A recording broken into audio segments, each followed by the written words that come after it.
नमस्कार.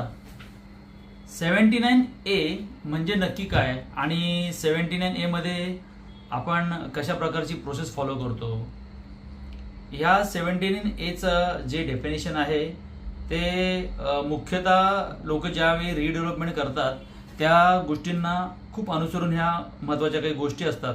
आपण 79Aचा जो गाभा आहे तो काय आहे हे बघणं खूप जास्त गरजेचं असतं आणि 79Aचं पालन करणं का गरजेचं आहे, त्याची प्रोसेस का आहे.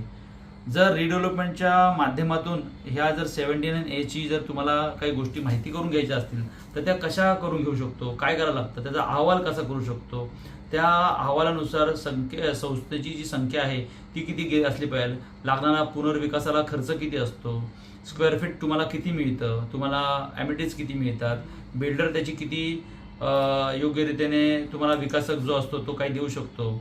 या सगळ्या गोष्टी माहिती पडण्यासाठी आपण आज 79Aची जी पार्श्वभूमी आहे ती समजून घेणं खूप जास्त गरजेचं आहे. नमस्कार, मी विजय बाबासाहेब साळे आणि नेहमीच एक चांगल्या माध्यमातून लोकांना बायलॉज आणि बायलॉजच्या माध्यमातून जे असलेलं ज्ञान मिळावं यासाठी हे सगळे व्हिडिओ बनवले जातात.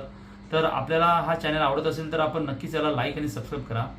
मुख्यतः रिडेव्हलपमेंटला जाण्यासाठी सगळ्यात पहिली गोष्ट तर आपली बिल्डिंग जी आहे ती C1 कॅटेगरीमध्ये येणं फार आवश्यक असतं. त्यानंतर त्या बिल्डिंगला 30 वर्ष पूर्ण झाली पाहिजे किंवा ती बिल्डिंग मोडकळीस आली पाहिजे. यानंतरच तुम्ही त्या कॅटेगरीमध्ये येतात की तुमची बिल्डिंग ही रिडेव्हलपमेंटला जाऊ शकते. एखाद्या सोसायटीचा 1.5 पंचमांश भाग म्हणजे 20% पेक्षा जास्त जी लोक आहेत ती सोसायटीचे जे अध्यक्ष सेक्रेटरी आहेत त्यांना पत्र देतात आणि त्या पत्रामध्ये असं मजकूर नमूद मेन्शन करतात की आपली सोसायटी जी आहे ती आता रिडेव्हलपमेंटला जाऊ शकते, ती मोडकळीस आली आहे. तर त्या अनुषंगाने आपण इथे रिडेव्हलपमेंट केली गेली पाहिजे. तर मला असं वाटतं की हे पत्र मिळाल्यानंतर जी तुमची मॅनेजिंग कमिटी आहे ती स्वतःच्या कमिटीच्या आतमध्ये विदिन 7 days एक मीटिंग घेते. त्या मीटिंगमध्ये ती एक प्रस्ताव बनवते की ह्याच्या पुढे आपण रिडेव्हलपमेंटला जायचं आहे. तर त्यासाठी आपल्याला नागरिकांच्या म्हणजे सोसायटीचे सभासद आहेत त्यांच्या समवेत जायचं आहे.